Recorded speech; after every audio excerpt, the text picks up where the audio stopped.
우리 지구는요, 사실 거대한 엔진이랑 똑같다고 볼 수 있어요.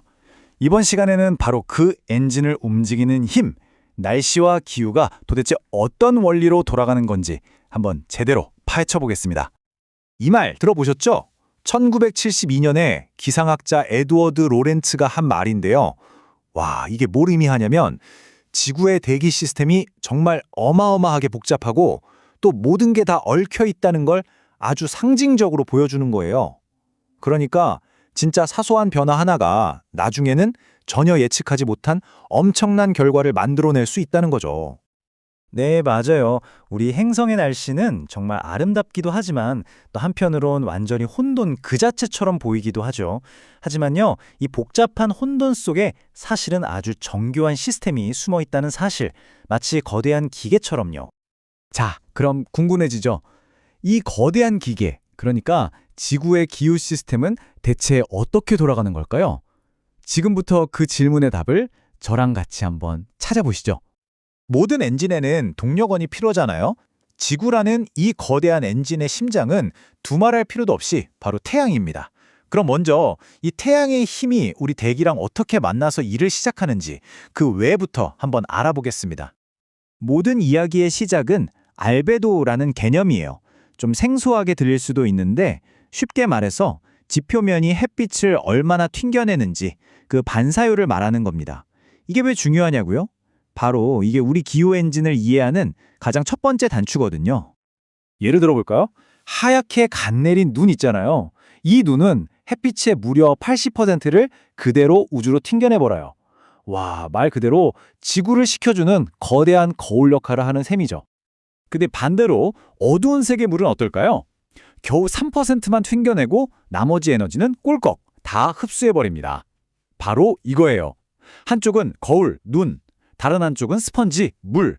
이 둘의 차이에서부터 지구의 열이 순환하는 모든 이야기가 시작되는 겁니다.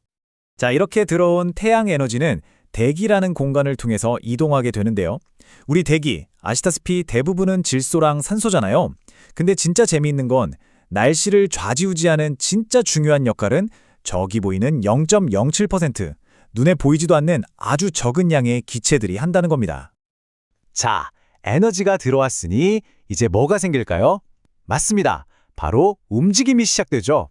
공기의 움직임이요. 그럼 이제부터는 이 기압 시스템이랑 전선이라는 게 도대체 어떻게 바람과 폭풍을 만들어내는지 한번 들여다보겠습니다.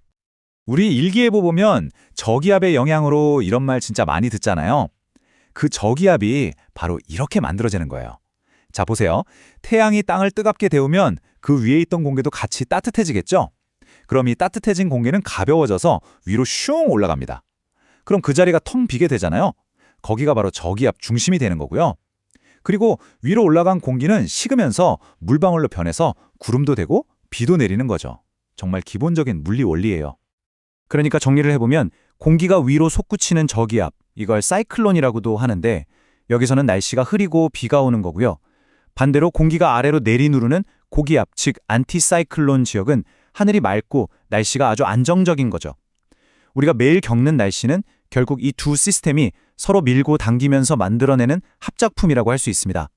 자, 그럼 성질이 다른 이 공기 덩어리들이 막 움직이다가 서로 딱 마주치면 어떻게 될까요? 그때 바로 전선이라는 게 만들어집니다. 이름 그대로예요. 성격이 전혀 다른 두 군데가 팽팽하게 맞서 싸우는 최전선. 그렇게 생각하시면 이해가 아주 쉽습니다. 차가운 공기가 힘으로 따뜻한 공기를 막 밀어붙이는 한랭전선은요, 마치 격렬한 전투처럼 갑자기 천둥번개가 치고 폭풍우가 쏟아질 수 있어요. 반면에 따뜻한 공기가 차가운 공기 위로 스르륵 부드럽게 올라타는 온난전선은 보통 이슬비처럼 조용하고 차분한 날씨를 가져오죠. 이 전선의 성격이 뭐냐에 따라서 우리가 경험하는 날씨가 이렇게나 확 달라지는 겁니다. 자, 지금까지는 눈에 보이지 않는 원리들을 좀 살펴봤는데요. 이제부터는 우리가 직접 피부로 느끼는 현상들, 그러니까 무엇을 경험하게 되는지 바로 폭풍, 비, 바람 같은 것들에 한번 집중해 보겠습니다. 허리케인이 어떻게 태어나서 자라는지 그 일생을 한번 따라가 볼까요? 처음엔 그냥 따뜻한 바다 위에서 수증기를 먹고 자라는 작은 구름덩어리에 불과해요. 그러다 점점 회전을 시작하면서 힘을 키우기 시작하죠. 그리고 마침내 그 중심에 고요한 태풍의 눈을 가진 무시무시한 폭풍으로 성장하게 됩니다. 정말 한편의 드라마 같지 않나요? 이 허리케인의 힘이 어느 정도인지는 보통 이 사피어스 심프슨 등급으로 따지는데요. 풍속에 따라서 1등급부터 5등급까지는 아닙니다. 1등급도 물론 위험하지만 5등급은 뭐랄까 단어 그대로 파국적인 피해를 입힐 수 있는 정말 상상 초월의 위력을 가졌다고 보시면 됩니다. 하지만 그 파괴력이 한 점에 집중되는 걸로 따지면 토네이도를 따라올 게 없죠. 내부 풍속이 최고 시속 300마일, 그러니까 약 480km에 달할 수 있대요. 이건 정말 그 어떤 것도 버텨낼 수 없는 속도입니다. 이렇게 강력하고 또 복잡한 날씨 시스템이 사실은 아주 아슬아슬하고 섬세한 균형 위에 서 있다는 게 놀랍지 않나요? 자, 그렇다면 만약에 우리 인간이 인위적으로 이 균형을 깨트려 버린다면 과연 어떤 일이 벌어질까요? 네, 안타깝게도 그 균형을 흔드는 주범이 바로 우리 인간입니다. 우리는 지금 지구라는 이 거대한 엔진에 원래 넣어야 할 연료가 아닌 전혀 다른 연료를 쏟아붓고 있어요. 우리의 활동이 이 정교한 시스템을 이제 어떻게 바꾸고 있는지 한번 살펴보겠습니다. 이 차트를 한번 보시죠. 산업화 이전 시대인 1770년과 1990년을 비교한 건데요. 대기 중에 있는 이산화탄소랑 메탄의 양이 정말 극적으로 늘어난 게 보이실 겁니다. 바로 이 녀석들이 우리 기후 엔진의 연료를 바꿔버리고 있는 주범들입니다. 핵심은 아주 간단해요. 이 늘어난 온실가스들이 마치 지구를 감싸는 담요처럼 작용하는데 우리가 그 담요를 점점 더 두껍게 만들고 있는 거예요. 그럼 어떻게 될까요? 당연히 빠져나가야 할 열이 빠져나가지 못하고 안에 갇히게 되고 결국 지구 전체가 점점 더 뜨거워지는 거죠.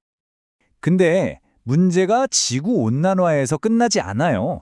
이렇게 대기 성분이 바뀌면서 또 다른 심각한 문제를 일으키는데 그중 하나가 바로 산성비입니다.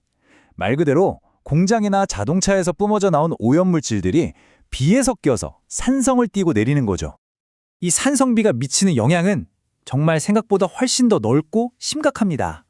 나뭇잎을 죽이고 호수와 강의 물고기들을 떼죽음으로 몰고 가죠. 결국엔 숲 전체를 약하게 만들고 심지어 우리가 마시는 물에 독성 물질이 섞여 들어갈 수도 있어요. 정말 무서운 일이죠. 자, 오늘 우리는 지구의 기후가 얼마나 정교하게 만들어진 거대한 엔진인지 함께 살펴봤습니다.